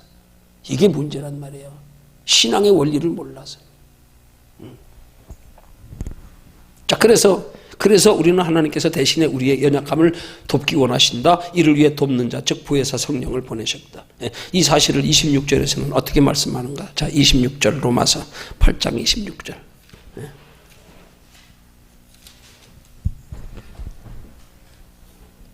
함께 읽습니다. 시작.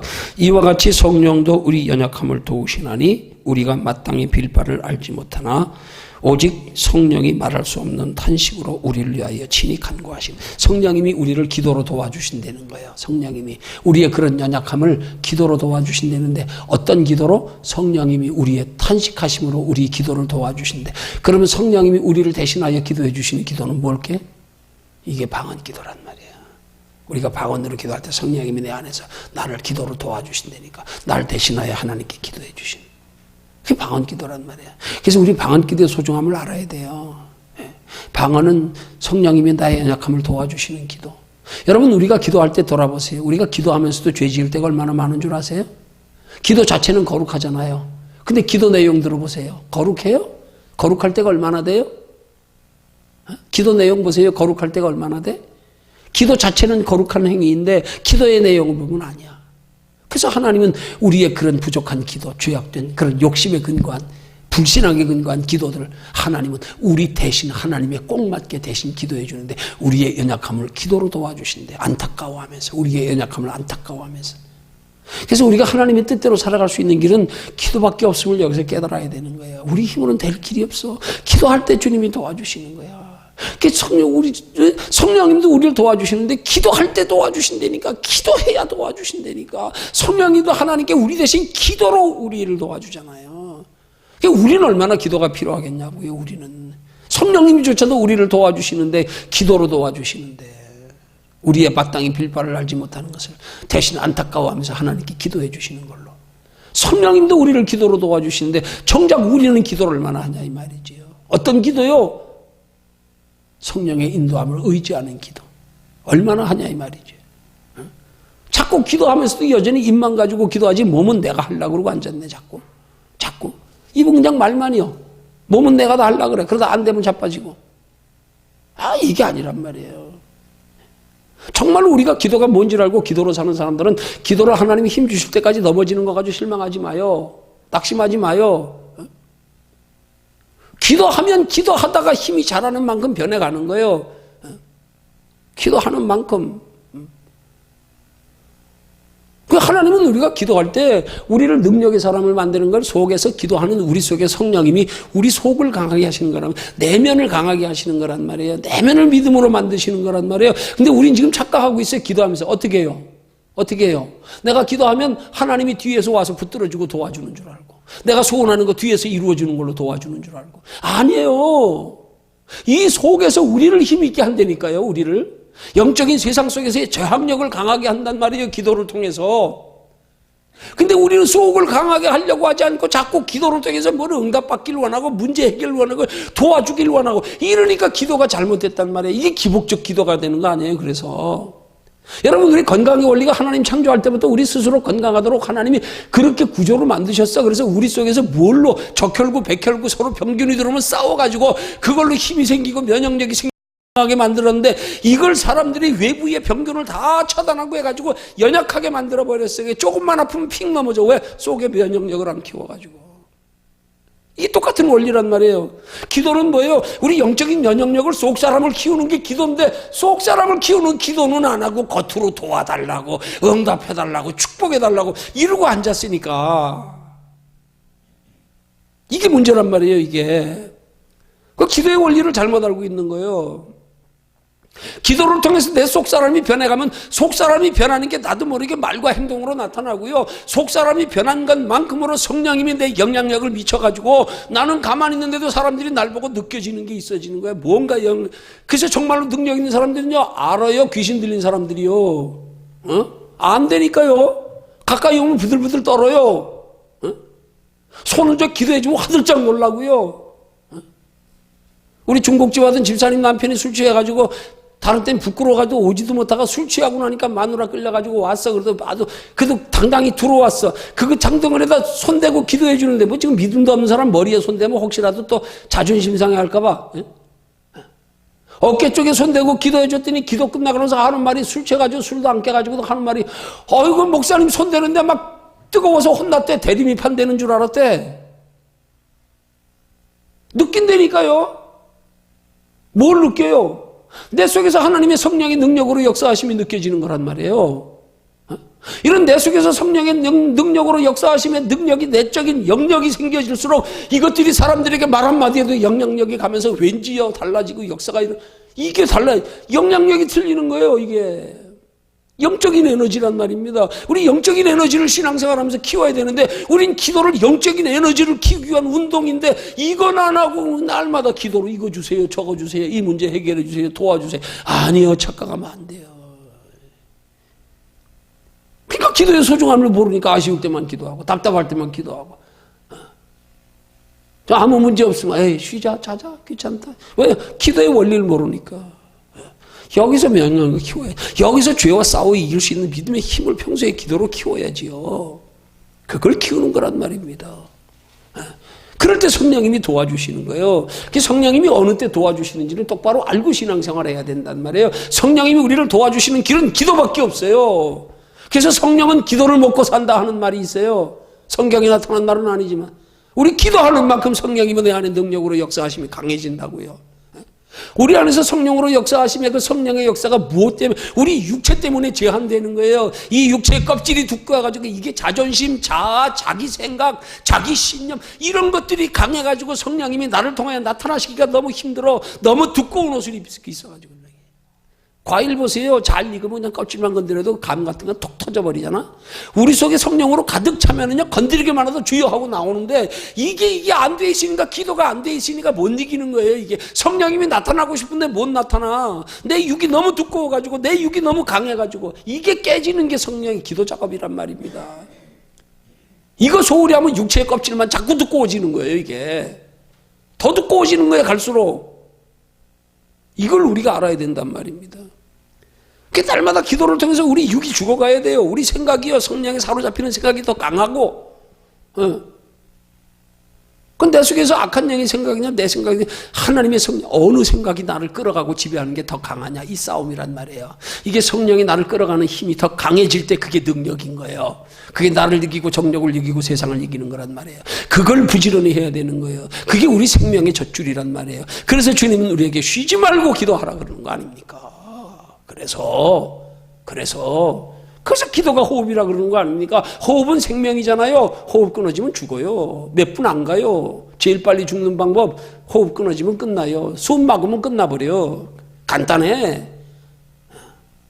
그래서 기도가 그만큼 소중하다 이 말이에요. 그러니까 기도할 때 성령이 우리 연약함을 도와주신다니까. 기도밖에 없어. 그래서 주님은 말씀하세요. 오직 기도 외에는 이런 유가 나갈 수 없느니라. 기도를 통해서 우리의 성령에 우리의 연약함을 도와주시는 은혜로 날마다 승리하는 신앙생활 되기를 주님의 이름으로 축원합니다.